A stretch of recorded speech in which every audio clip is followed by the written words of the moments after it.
الله أكبر الله أكبر الله أكبر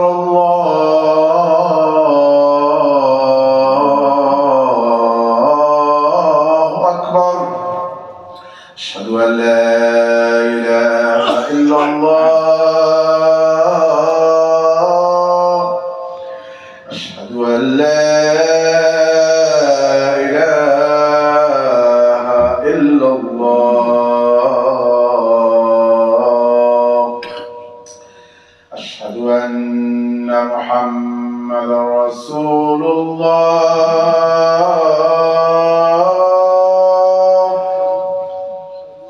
أشهد أن محمدا رسول الله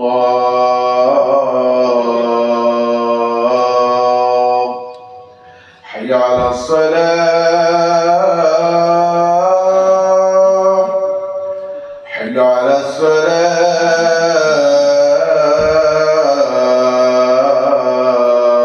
الصلاة حي على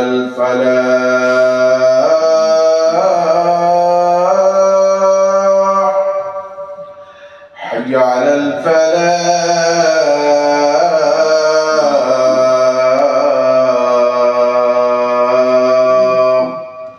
الله أكبر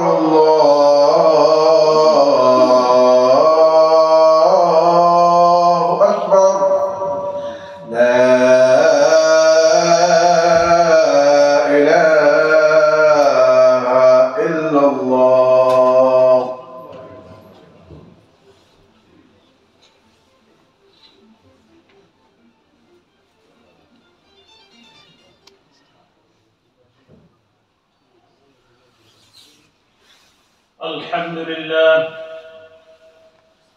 الحمد لله نحمده ونستعينه ونستغفره ونؤمن به ونتوكل عليه ونعوذ بالله من شرور أنفسنا ومن سيئات أعمالنا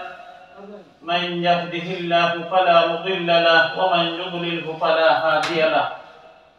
ونشهد أن لا إله إلا الله وحده لا شريك له ونشهد أن سيدنا وحبيبنا وسندنا ومولانا محمدا عبده ورسوله أرسله بالحق بشيرا ونذيرا وداعيا إلى الله بإذنه وسراجا منيرا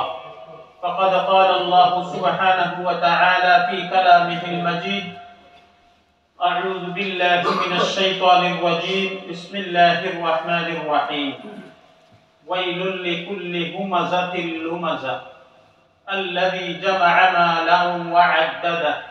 يحسب أن ماله أخلده كلا لينبذن في الحطمة وما أدراك ما الحطمة نار الله الموقدة وقال رسول الله صلى الله عليه وسلم عن مقداد بن معد كرب رضي الله تعالى عنه قال سمعت رسول الله صلى الله عليه وسلم يقول لا يأتين على الناس زمان لا ينفع فيه إلا الدينار ولا الدرهم الحمد لله الله سبحانه وتعالى পবিত্র দরবার ও লাখো কোটি শুকরিয়া আদায় করি যে আল্লাহ সুবহানাহু ওয়া তাআলা আমরা এই সুস্থ অবস্থায় আল্লাহর মসজিদ জুমআর দিন পবিত্র দিন আল্লাহ পাকের ফরমাবরদার বান্দা হওয়ার উদ্দেশ্যে আল্লাহর সিজদা করার উদ্দেশ্যে আল্লাহর মসজিদ হওয়ার তৌফিক দিয়েছেন সবাই তো আলহামদুলিল্লাহ আল্লাহ সুবহানাহু ওয়া তাআলা অসংখ্য অগণিত নিয়ামত আল্লাহ পাকে আমাদের দান করেছেন এর মধ্যে একটা নিয়ামত হইল ধন সম্পদ মাল আর একটা নিয়ামত হইল আল্লাহ পাকে আমাদের জ্ঞান দিয়েছেন ইলম দিয়েছেন মালটা সৎ পথে কিভাবে খরচ করা যায় এই ইলমের মাধ্যমে সঠিক ইলম মতো সঠিক পথ মতো যদি আমরা মাল খরচ না করি তাহলে এই ইলম এবং এই মাল আমরা লাগি জাহান্নামের আগুন দিয়ে দেবে ছোট্ট একটা সূরা তেলাওয়াত করছি এবং ছোট্ট একটা হাদিস করছি। আল্লাহ সুবহানাহু ওয়া তাআলা ফরমায়েন, ওয়াইলুল লিকুল্লি হুমাযাতিল লুমাযা, ওয়াইল জাহান্নাম এই সমস্ত মানুষের লাগে যারা নাকি মানুষের সামনে এবং আপরকে পরনিন্দা করে। আমরা সমাজে অনেক মানুষ আছে এ নিজে বুঝে না, এই যে অন্যের গীবত করে, পরনিন্দা করে, সামনেও করে, আপরকেও করে, কিন্তু এটার লাগে তার লাগে ওয়াইল দেখে আনে, জাহান্নামের আগুন দেখে আনে। আল্লাহ পাকে ফরমায়েন, আল্লাযী জামাআ মালান ওয়া আদ্দাদা, এবং জাহান্নাম ওই সমস্ত মানুষের লাগি, ওই ব্যক্তির লাগি যে নাকি মাল জমা করে, সম্পদ জমা করে, গনি গনি জমা করে,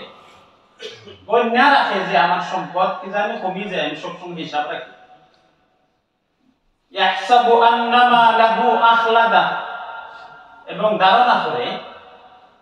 এ মনে করে যে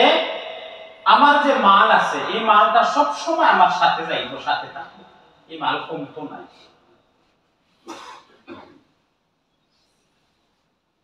অথচ আল্লাহ সুবহানাহু ওয়া তাআলা ফরমান, কাল্লা, কখনো না, তোমার সাথে এই সমস্ত মাল যাইতো না, যেন মাল আছে ওই মালটা যাকাত থাকি দিব, তুমি শুধুমাত্র খালি খাফন লইয়া কবর যাইবা।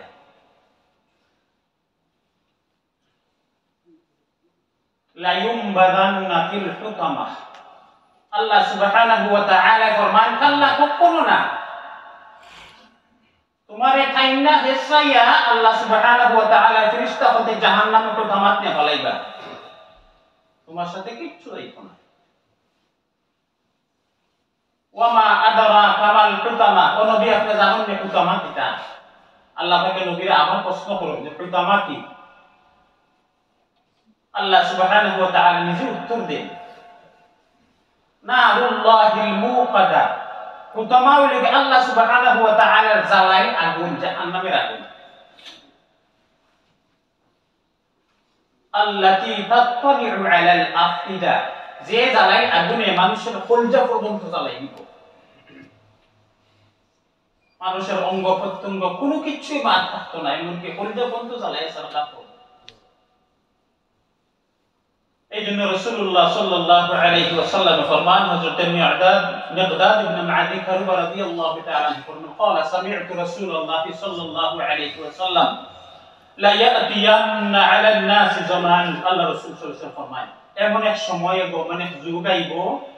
তোমার কানে সামনে যে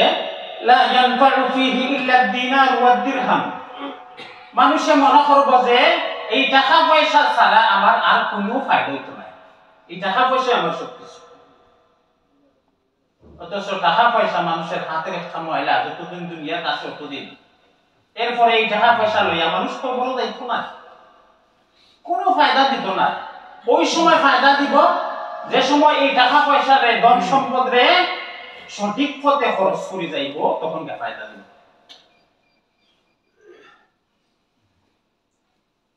তিরমিজি শরীফের রওয়ায়াত, রাসূলুল্লাহ সাল্লাল্লাহু আলাইহি ওয়াসাল্লাম ফরমান, ইন্নামাদ দুনিয়া লিআরবাআতি নাফারিন, দুনিয়ার মধ্যে ৬ প্রকার মানুষ আছে, ৬ জাতের মানুষ আছে। এক নম্বর হইল আব্দুর রাযাকাহুল্লাহু মালান ওয়া ইলমা, এমন বান্দা যে বান্দারে আল্লাহ সুবহানাহু ওয়া তাআলা তারে সম্পদ দিছেন, ইলমও দিছেন। ফাহুয়া ইয়াত্তাকি ফীহি রাব্বাহু, এই সম্পদ আর ইলম রে আল্লাহর রাস্তায় খরচ করতে হে ডরায়, কি জানি আমি আমার এই সম্পদটারে আমি যদি অসৎ পথে খরচ করি তাহলে আল্লাহ আমাকে পাকড়াও করে দিবা, ধরে নিবা, আমি বাঁচতাম না। ওয়া ইয়াসিলু রাহিমাহু, এবং তার আত্মীয় স্বজন পাড়া প্রতিবেশীর সাথে ভালো সৎ ব্যবহার করে। ওয়া ইয়ামালু লিল্লাহি ফীহি বিহাক্কিহি, এবং যে সম্পদ আল্লাহ পাকে দান করছেন, যে ইলম আল্লাহ পাকে দান করছেন, এটারে তার হক মতো খরচ করে, হক মতো তার এটার উপরে আমল করে, কাম করে। রাসূলুল্লাহ সাল্লাল্লাহু আলাইহি ওয়াসাল্লাম ফরমায় ফাহাদা বিআফদালিল মানাজিল, এই মানুষটা হইল সর্বোত্তম মানুষ, এই মানুষটা হইল সর্বশ্রেষ্ঠ মানুষ, যে নাকি তার মালকে সৎ পথে খরচ করে, আল্লাহরে ডরায় অসৎ পথে খরচ করতে, যে নাকি তার ইলমটারে সৎ পথে খরচ করে, এই ইলম খরচ করতে গিয়ে যাতে তার গুনাহ না হয় আল্লাহরে ডরায়, এই মানুষ হইল বিআফদালিল মানাজিল, মানুষটা হইল সর্বোত্তম সর্বোৎকৃষ্ট মানুষ। 3 নম্বর ওয়া আবদুল রাযাকাহুল্লাহু ইলমান, এমন বান্দা যে বান্দারে আল্লাহ সুবহানাহু ওয়া তাআলা ইলম দিছেন, জ্ঞান দিছেন, ওয়ালাম ইয়ারযুকু মালান, কিন্তু তারে সম্পদ দিছেন না, মাল দিছেন না, ফাহুয়া সাদিকুন নিয়াতি, কিন্তু তার নিয়তটা সঠিক, ও নিয়তে হে ইয়াকুলু লাউ আন্না লি মালান, আফসোস করে আর হয়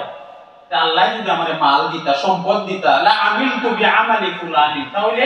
আমি অমুক বান্দার মতো আমি সৎপথে মালটা খরচ করতাম। রাসূলুল্লাহ সাল্লাল্লাহু আলাইহি ওয়াসাল্লাম ফরমায় যে আগের বান্দা তার মাল এবং তার ইলমের সৎপথে খরচ করার কারণে হে উৎকৃষ্ট মানুষ, সর্বোত্তম মানুষ, এবং এই বান্দা তার নিয়ত সঠিক হওয়ার কারণে হেও সর্বোৎকৃষ্ট এবং সর্বোত্তম মানুষ। আল্লাহ রাসূল সাল্লাল্লাহু আলাইহি ওয়াসাল্লাম ফরমান ফাআজরুহুমা সাওয়াউন, দুইজনের সওয়াবটা সমান বরাবর, 1000 বেশি কম নেই। একজনে মাল খরচ করে, ইলম খরচ করে বালা জায়গা, তার মাল নাই, তার ইলম আছে কিন্তু মাল নাই, কিন্তু হে তার সঠিক নিয়তের কারণে হে ও ব্যক্তির সমান সফল। 3 নম্বর ওয়া আবদুল রাযাকাহুল্লাহু মালান ওয়া লাম ইয়ারযুকহু ইলমান, এমন বান্দা আল্লাহ সুবহানাহু ওয়া তাআলা তার মাল দিছেন কিন্তু তার মধ্যে কোনো ইলম নাই, মাল আছে কিন্তু ইলম নাই, কোন জায়গায় যে খরচ করতে মাললে তার মধ্যে ইলম নাই, ফাহুয়া ইয়াতাখাব্বাতু ফি মালিহি বিগাইরি ইলমিন, এই ইলম না থাকার কারণে তার মালরে অতিরঞ্জিত করে, সীমা লঙ্ঘন করে হে যা তা ইচ্ছায় খরচ করে, সৎপথ অসৎপথ কোনো কিছুই তার মধ্যে বাসবিস নেই। লা ইয়াত্তাকি ফীহি রাব্বাহু, এই মাল খরচ করতে গিয়া আল্লাহরে ডরায় না, অসৎ পথে খরচ করে। ওয়ালা ইয়াসিলু ফীহি রাহিমাহু, তার আত্মীয়-স্বজন পাড়া প্রতিবেশী কেউ সাথে তার কোনো সুন্দর সৎ ব্যবহার নাই। ওয়ালা ইয়ামালু ফীহি বিহাক্কিন, এবং এই মালটারে তার হক মতো, তার অধিকার মতো আদায় করা তার মধ্যে নিয়ত নাই। ফাহাদা বিআখবাসিল মানাজিল, রাসূলুল্লাহ সাল্লাল্লাহু আলাইহি ওয়াসাল্লাম ফরমায় এই মানুষটা একবারে সর্বনিম্ন মানুষ, সর্বনিম্ন মানুষ। 4 নম্বর ওয়া আবদুল লাম ইয়ারযুকুহুল্লাহু মালান ওয়ালা ইলমান, 4 নম্বর ওই ব্যক্তি যারে আল্লাহ সুবহানাহু ওয়া তাআলা তার মাল দিছেন না, তার ইলম দিছেন না, দুইটার মধ্যে কোনটা নাই। ফাহুয়া ইয়াকুল লাউ আন্না লি মালান লা আমিলতু ফীহি বিআমালি ফুলানিন, এ আফসোস করে আর হয় যে যদি আমার মধ্যে মাল থাকতো, আল্লাহ পাক যদি আমার মাল দিতা, লা আমিলতু ফীহি বিআমালি ফুলানিন ফাহুয়া নিয়াতুহু, কয় যে আমি অমুক ব্যক্তির মতো আমি মালটাকে খরচ করতাম, যে নাকি সৎ অসৎ কিছুই বুঝে না, অতিরঞ্জিত হিসাবে মালটা খরচ করে, ও মানুষের মধ্যে মালটাকে খরচ করতাম। ফাহুয়া নিয়াতুহু ওয়া উইজরুহুমা সাওয়াউন, এই যে ওই নিয়ত করে কইছে যে ও মানুষের মতো যদি মালটা থাকতো তাহলে আমি তার মতো খরচ করতাম, এবং তার ওই নিয়তের কারণে 2000 গুনার মধ্যে সমান বরাবর, তার নিয়তের কারণে তার গুনাহ হইছে, তার তো মাল নাই এবং তার তো ইলমও নাই, কিন্তু আগের মানুষের, আগের ব্যক্তির এটা আছে, তার মধ্যে মাল আছে কিন্তু ইলম আছে না, 2000 গুনার মধ্যে সমান বরাবর। এখন আপনি আমি চিন্তা করি আমি কয় নম্বরে পড়ছি, আমি কয় নম্বরে পড়ছি, আপনি আমি নিজে যদি চিন্তা করি তাহলে আমি বুঝতাম পারবো যে আমি কয় নম্বরের মধ্যে আছি। আল্লাহ সুবহানাহু ওয়া তাআলা আমাদের সৎ পথে আমরা মালবে, আমরা ইলম দিয়ে খামাল লাগাইবার তৌফিক দান। আলহামদুলিল্লাহিল মুতাফাররিদ বিল কুদরাতি ওয়াল হিকমা উনাজ্জিলুল কিতাবা আলা আবদিহি লিইউদাব্বিরান নাসু আয়াতিহি وأشهد أن لا إله إلا الله وحده لا شريك له وأشهد أن محمدا عبده ورسوله أما بعد فقد أرسل الله عز وجل رسوله محمدا صلى الله عليه وسلم بالهدى ودين الحق وبعثه إلى الناس كافة شاهدا ومبشرا ونذيرا وداعيا إلى الله بإذنه وسراجا منيرا كان الناس يتيهون في بيداء الكفر والضلال ويحيون حياة الجاهلية والفوزى فلا حق يقام ولا هدى يتبع ولا قائد يقتدى آثره أو مصلحا ينقذ الناس بدعوته وكفاحه حتى بعث الله عز وجل النبي الكريم محمد بن عبد الله صلى الله عليه وسلم فكان القائد المنتظر والمصلح المرجو والمنقذ المرتقب قال الله سبحانه وتعالى هو الذي أرسل رسوله بالهدى ودين الحق ليظهره على الدين كله وكفى بالله شهيدا وقدموا أرواحهم رخيصة في سبيل الله الذي آمنوا بوحدانيته واتبعوا النور الذي أنزله والرسول الذي أرسله وفي ذلك يقول الله سبحانه وتعالى إنا أرسلناك شاهدا ومبشرا ونذيرا لتؤمنوا بالله ورسوله وتعزروه وتوقروه وتسبحوه بكرة وأصيلا قال رسول الله صلى الله عليه وسلم إنما الدنيا لأربعة نفر عبد رزقه الله مالا وعلما فهو يتقي فيه ربه ويصل رحمه ويعمل لله فيه بحقه فهذا بأفضل المنازل وعبد رزقه الله علما ولم يرزقه مالا فهو صادق النية يقول لو أن لي مالا لعملت بعمل فلان فأجرهما سواء وعبد رزقه الله مالا ولم يرزقه علما فهو يتخبط في ماله بغير علم لا يتقي فيه ربه ولا يصل فيه رحمه ولا يعمل فيه بحق فهو بأخبث المنازل وعبد لم يرزقه الله مالا ولا علما فهو يقول لو أن لي مالا لعملت فيه بعمل فلان فهو نيته ووزرهما سواء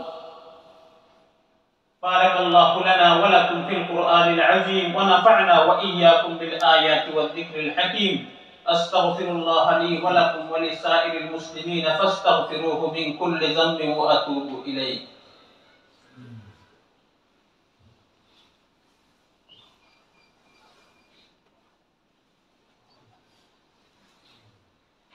الحمد لله نحمده ونستعينه ونستغفره ونؤمن به ونتوكل عليه ونعوذ بالله من شرور أنفسنا ومن سيئات أعمالنا من يهده الله فلا مضل له ومن يضلله فلا هادي له ونشهد أن لا إله إلا الله وحده لا شريك له ونشهد أن محمدا عبده ورسوله أرسل إلى الناس كافة للناس بشيرا ونذيرا وداعيا إلى الله بإذنه وسراجا منيرا وبشر المؤمنين بأن لهم من الله فضلا كبيرا ولا تطع الكافرين والمنافقين ودع أذاهم وتوكل على الله وكفى بالله وكيلا قال الله سبحانه وتعالى إن الله وملائكته يصلون على النبي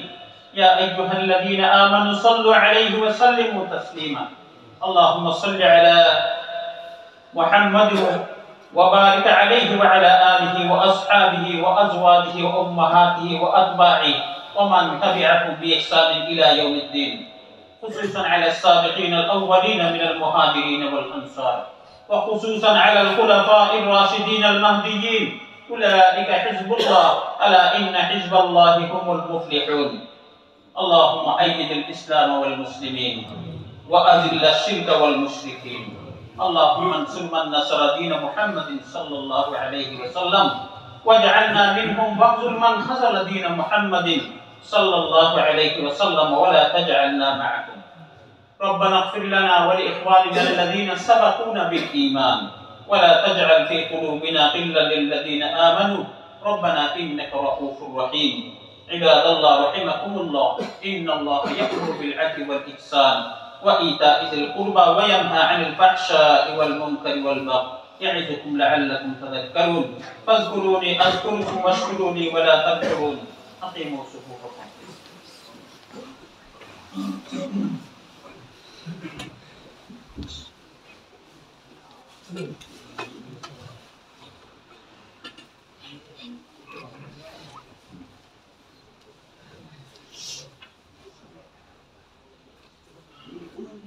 الله أكبر الله أكبر الله أكبر الله أكبر أشهد أن لا إله إلا الله أشهد أن لا إله إلا الله أشهد أن محمدا رسول الله أشهد أن محمدا رسول الله حي على الصلاة حي على الصلاة حي على الفلاح حي على الفلاح قد قامت الصلاة قد قامت الصلاة الله أكبر الله أكبر لا إله إلا الله.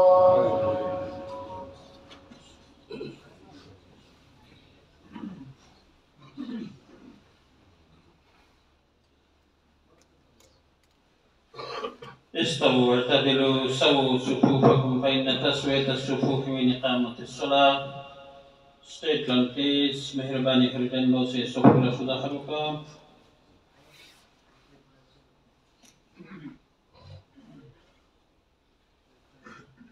Allahu Akbar.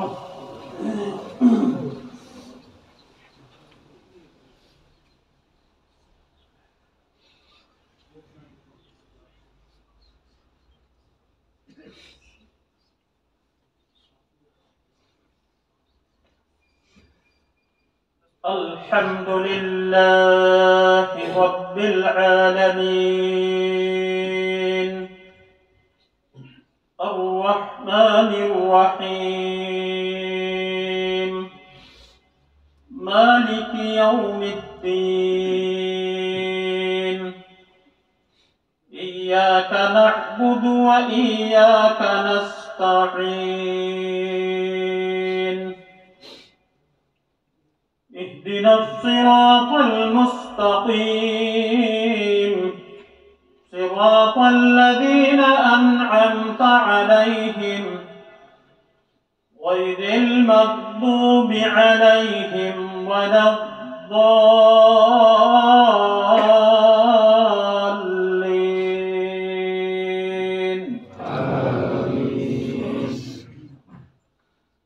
وقال الذين كفروا للذين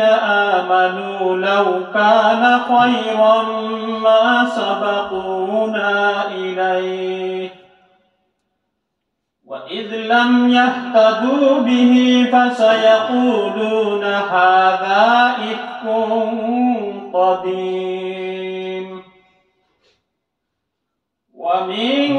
قبله كتاب موسى إماما ورحمة وهذا كتاب مصدق لسانا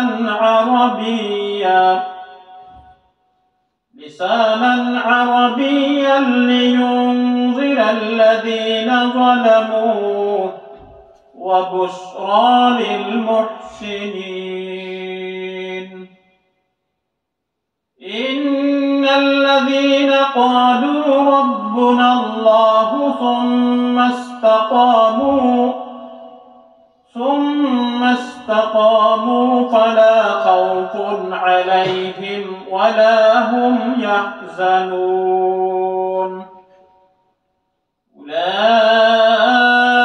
أصحاب الجنة خالدين فيها جزاء بما كانوا يعملون. الله أكبر.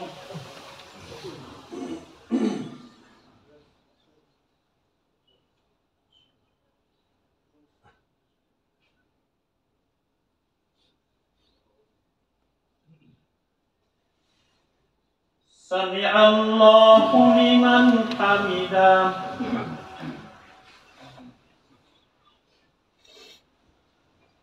الله أكبر.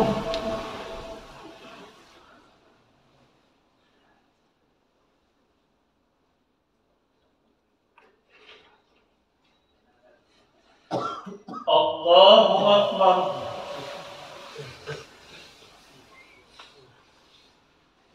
الله أكبر.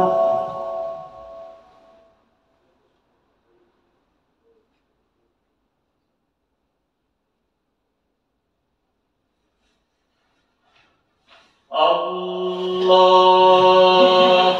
أكبر. الحمد لله رب العالمين الرحمن الرحيم مالك يوم الدين إياك نعبد وإياك نستعين اهدنا الصراط المستقيم صراط الذين أنعمت عليهم غير المغضوب عليهم ولا الضالين.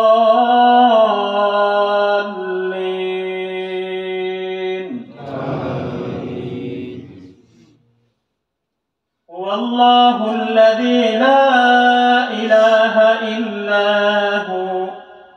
عالم الغيب والشهادة هو الرحمن الرحيم.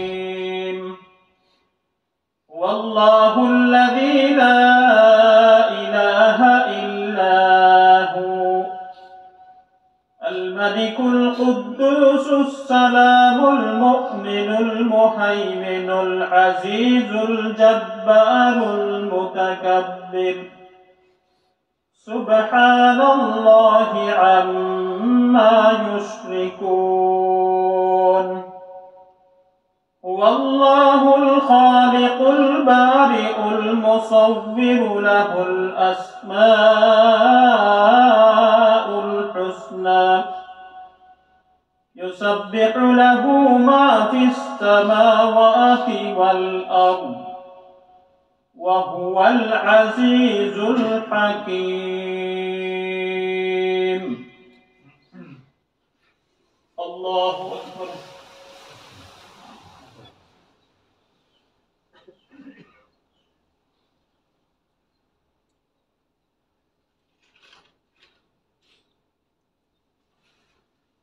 سمع الله لمن حمده.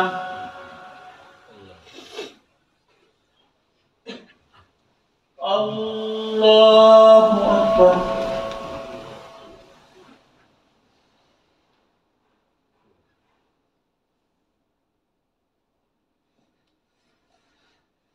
الله أكبر.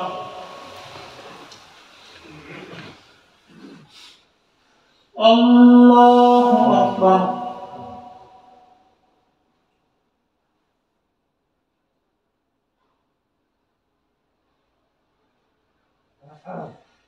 الله أكبر.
السلام عليكم ورحمة الله.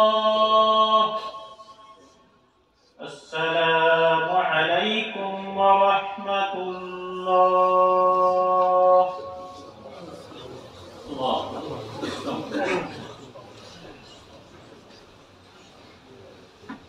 সম্মানিত মুসলিম, যে সমস্ত ভাই এখন পিছনে আছেন, আপনারা দয়া করে মসজিদে আল্লাহর রাস্তে দান করে দিবেন। আল্লাহ সুবহানাহু ওয়া তাআলা প্রত্যেককে দান করার মধ্যে